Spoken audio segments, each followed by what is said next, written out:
Hi, this is Joshua. He's an 8th grade student and he learned how to use Kodu this year. Joshua, how did you first learn how to use Kodu and figure out how it works? Well, I used the beginning introductory lessons, and they teach you a lot of the basics about how to program your Kodu, how to make it move, how it interacts with objects, and how you can add objects. So you use the tutorials off the Microsoft Kodu website to learn how it works? Yes, they provide very good tutorials on how to create land and add things, and it was really helpful to get the basics going. Great. So you were given an assignment to create a game that was a hide-and-seek game? Oh, yes, yeah. And how did you plan your game? What did you come up with? Well, first I decided that if you're going to have a hide-and-seek game, it's best to do a 2-player game. So I picked two Kodus and I made a multiplayer game. So here you can look. There is, I'll press enter, and you can see here there is a red Kodu and a purple Kodu here. Red Kodu is moved using the arrow keys, so keyboard arrows. The purple Kodu is moved during the W, A, S, and D key. So that allows 2 players to use the same keyboard to play a multiplayer game. And then basic concept of hide and go seek is that there's things in the way. So around the border I made obstacles. Here these are trees, and that's a hut, that's another hut, and I picked one of the 4 different types of the trees that they give you in Kodu. And so after I got the basics of moving down, I know that I had to get points for a way to win the game. So I decided that I would get points by bumping into coins and grabbing them.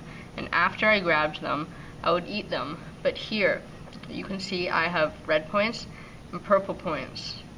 And on this Kodu, it says if you get a red coin, you will get 1 red point. But if you get a purple coin, you lose a red point. On the purple Kodu, you will get a point for purple and lose a point for red. This is a basic scoring guide for the game. So either player who gets 10 first, they're both programmed to go 10 first. It says scored points 10 in their designated color will win. And as they move around, they're going to be looking for coins. But you'll probably ask, how will we get these coins? I have programmed clouds to move around on a path. So they're always going to be moving using the always option, and they move on the path quickly. Every 10 seconds they're going to launch a coin of a different color. At 10 seconds they launch both a red and a purple coin. So when you were working on your game, did you have any challenges or obstacles that you had to overcome? I did actually, and if you can look over here, there's clouds and the path and trees, and a big problem I had was, see these trees?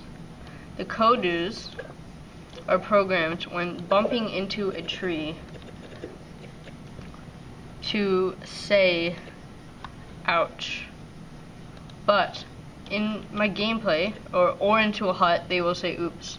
But in my gameplay, I had originally wished for them to lose a point if you bump into a tree to make the game of hide and seek more fun.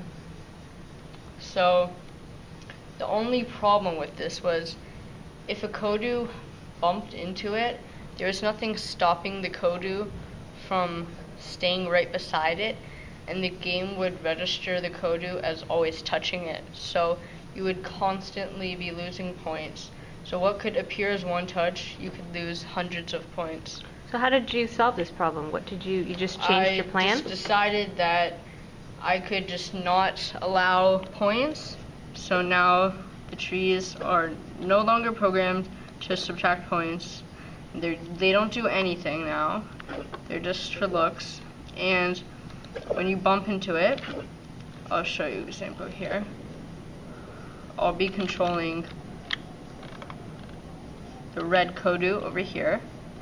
And you see I'm moving northwards right now.